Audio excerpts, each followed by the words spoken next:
Pues mira, la televisión es como el radio, pero con acción. Se cuenta una historia, se dice, pero el pasa es en vivo. Esa televisión no era grabada, era en vivo. Primero fue la televisión viva, después vino una cosa que se llamaba kinescopio, que era un copiado que se hacía del programa en cine, y después ya surgió el En videotape. cine. Ah, claro, espérame, pues mi abuelo se llevaba las corridas de, de toros y los deportes a Cuba en cine. Bueno, imagínate. Claro. Bueno, en esa época la televisión en Cuba, fíjate, era importantísima. La CMQ era una televisión increíble, la venezolana también lo era, la americana estaba desarrollándose mucho, y la mexicana pues tenía ese toque diferente. La televisión mexicana siempre tuvo un concepto de televisión familiar, un concepto de televisión que la sientes y la compartes con alguien. Entonces, en estos tiempos que ahora decimos, ay, aquellos tiempos, ¿qué le pasó a la televisión? Bueno, la televisión cambió la forma de verse, de hacerse y de venderse, que es lo más importante.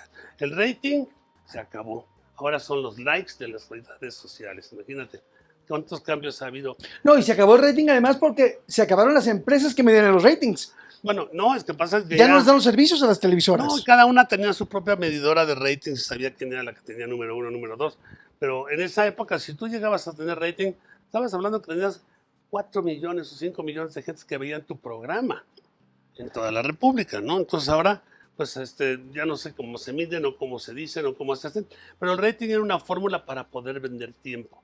O sea, la televisión, vamos a verla. Una cosa es la industria de la televisión, una cosa es el aparato de televisión, y de alguna forma, en principio, la televisión no la producía la empresa, la producían las agencias de publicidad. O sea, todas las agencias que había tenían un departamento de radio y televisión. Entonces, esos tenían productores que iban a Televicentro o a otros lugares y eran los que armaban los programas. El productor no Entonces era, nada más el canal, digamos que abría las puertas abría las para puertas. vender el espacio. Lo que en principio empezó a hacer es vender tiempo. Tiempo al aire, donde venían los comerciales. Pero los comerciales eran en vivo, imagínate. Sí, Colgate, ¿no? Y, bueno, y aquí mira, yo Palmolive. estoy viendo que tienes tus dos globos gigantes que son la luz. En esa época era iluminación de cine. Entonces imagínate un 5000, un 2000. No, te La morías. temperatura en el foro era de 60 grados. Estabas así. ¡ah! Y luego se descomponía una cámara. Y las cámaras de ese tiempo, pues no eran como ahora, ¿no? Mira la camarita, eran unas cosas así que tenías que cambiarle el lente con Sí, una torreta. exacto. Y tenías que hacer a unos zoom que hacías así, si es que había zoom. Bueno, era una aventura entrar a un foro, porque te morías del calor, ¿no? Bueno, podías prender los cigarros en las luces. Bueno, De- parecía, pero fue una escuela maravillosa para mucha gente. Mucha gente creativa salió de ahí, pero las agencias de publicidad fueron los primeros productores de la televisión en México. No había productores todavía, hasta que un día la empresa decidió que ellos tendrían sus propios productores, desarrollaran su propio sistema y contrataron sus propios escritores. ¿A quién se le ocurrió eso? Pues yo creo que ya fue una cosa de, pues ya venía de que si la NBC tenía su propio equipo, su propio estudio, sus propias cosas, pues aquí también quisieron hacer lo mismo. Pero era muy interesante porque tenías la creatividad de una agencia de publicidad detrás de un programa. Era un traje hecho a la medida de un cliente. Está genial. Pues sí, entonces lo único que no se anunciaba era galloso. No había como una forma, ¿no? Entonces yo creo que la televisión le dio algo a la familia mexicana que la unió en su música, en sus artistas, en ese contenido que daba, que era pues, muy fresa, muy blanco. De una forma, pues había 3 canales, el 2, el 4 y el 5. Estoy hablando todavía de en los años 50 y 60, más o menos ya en el 60 ya viene un cambio más diferente, más grande.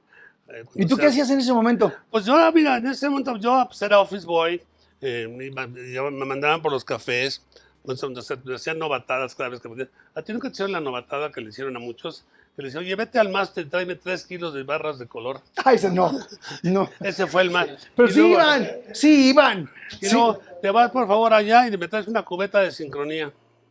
Y llegaban los estúpidos a preguntar si, Los estúpidos que van a hablar. pues es que no sabía nada, ¿no? Sí. Eran novatadas muy fresas, ¿no? Muy fresas. Entonces tú estabas ahí ya metido, pero sin gran interés de televisión, ¿o sí? No, yo me enamoré de ver a mi padre dirigir cámaras porque yo lo admiraba mucho. Porque los sábados y domingos, aparte de ser director de producción, era el que hacía programas de televisión. Le encantaba estar sentado ahí dirigiendo cámaras. Entonces los domingos que tenía tiempo, sábados y domingos, se me encerraba en el estudio tal y ahí hacía su programa. Ahora, no era video, era en vivo. Primero era en vivo, que era la emoción más grande del mundo. Digo, 2 cámaras, se descomponía una cámara, ¿cómo le haces? Aparte los comerciales también eran en vivo. ¿Cómo le hacían cuando se descomponía una cámara? Pues con una cámara O sea, solita.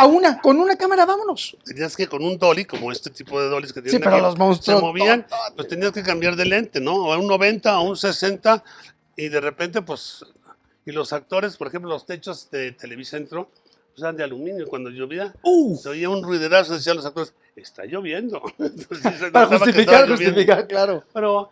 Pero se hicieron una cantidad de actores, se hicieron una cantidad de profesores de actuación, que eran actores de teatro. Los originales que empezaron en la televisión no venían del cine. El cine le hacía fucha a la televisión. Les parecía la televisión es no lo pelaban. En cambio, poco a poco empezaron a agarrar las dos cosas. Entonces, del cine, pues muchos migraban del teatro, de la televisión al cine, pero pocos venían del cine a la televisión. Ahora, muchos venían del radio.